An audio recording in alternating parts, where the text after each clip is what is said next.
Hey guys, it's Thursday morning, 10 o'clock, and I know I just did a video last night, but felt like an incomplete video to me. Felt like there were some things that I wanted to say that I didn't say. And that beginning shot at the tattoo, that was for you, Lou.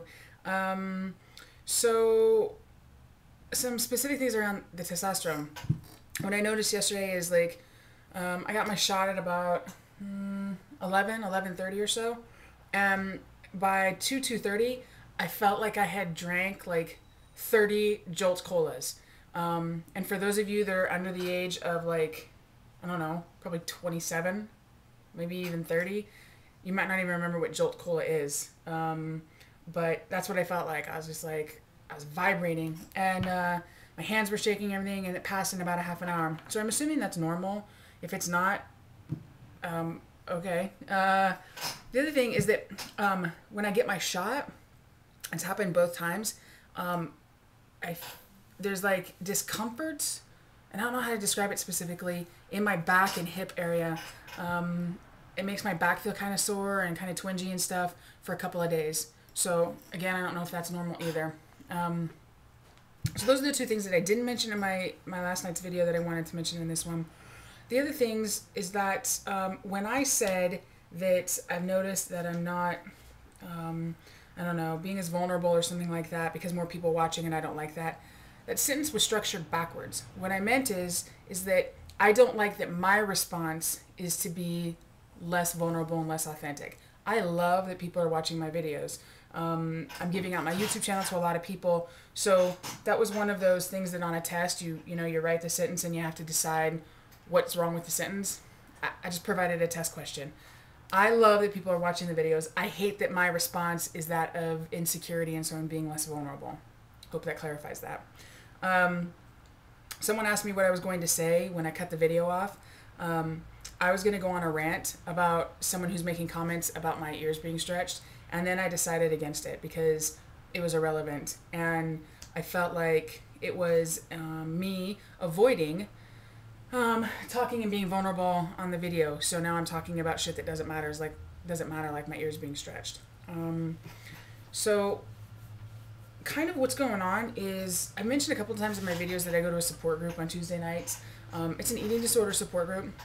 For about 6 or 7 years, I have been dealing with severe restrictive eating, which at times, sorry, there's people walking by on my ADD, at times has bordered on anorexia. And then I've also been dealing with, or have dealt with in the past, bulimia.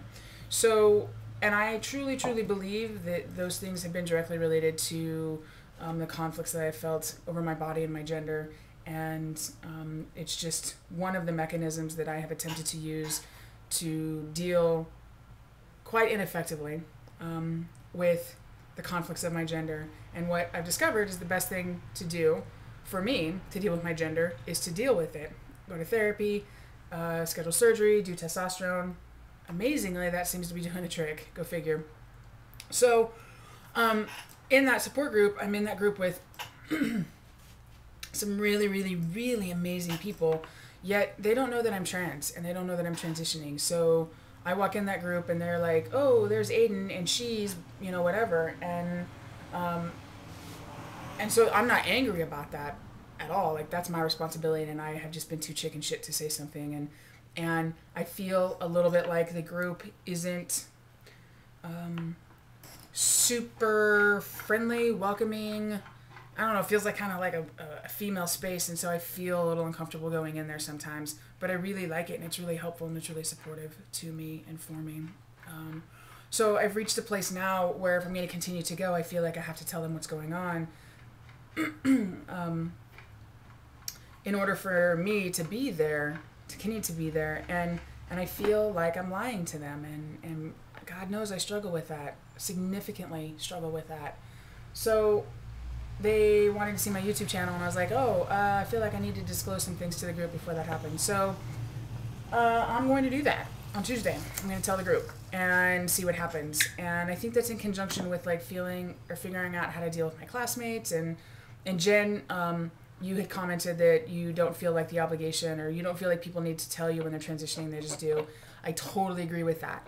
The only exception is that I'm in a social work program, so there's like 40 of us that go through all of our classes together, and we're really, really, really close in a tight-knit group, and we're doing group therapy with each other and that kind of stuff. And so it's a little different. So I guess I need to take what you say into consideration of like I have no obligation or whatever, and then also take into consideration that how would it be if somebody else. A perfect example is one of my peers, two of my peers actually just had a baby, and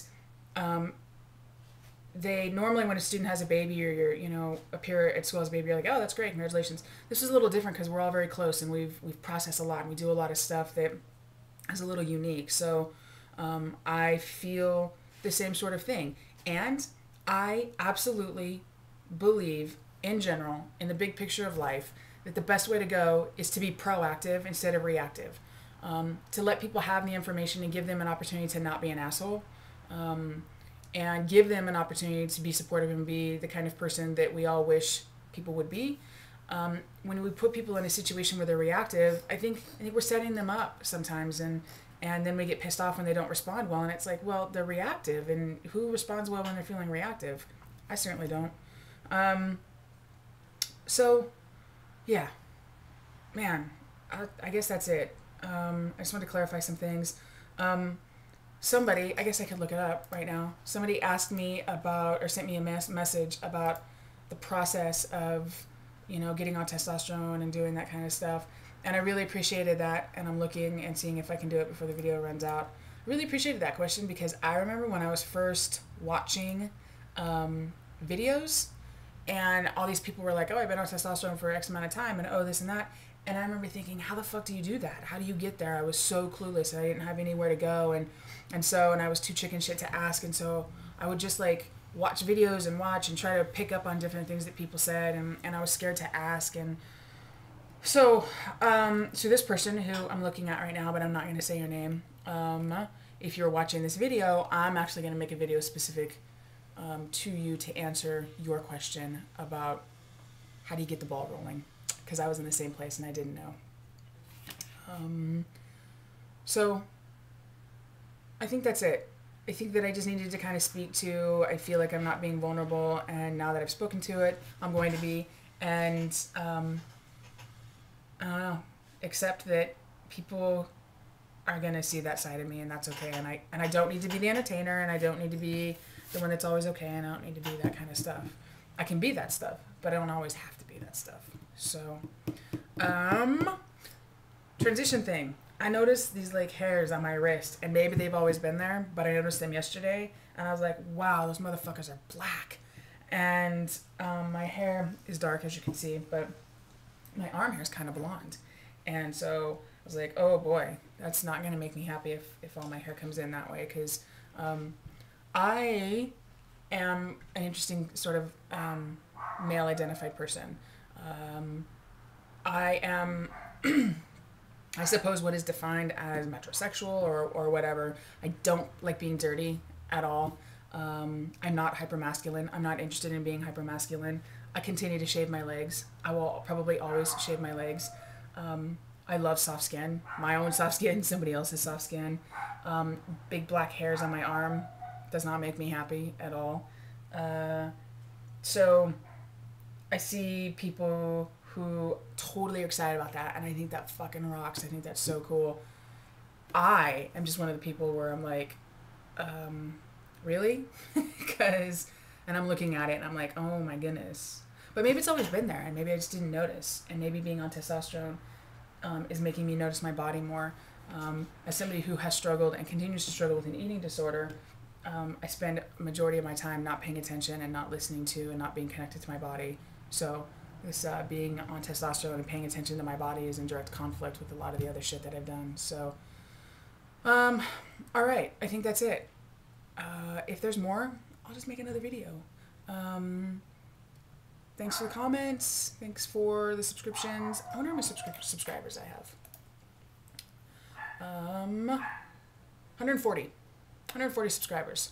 That's sweet.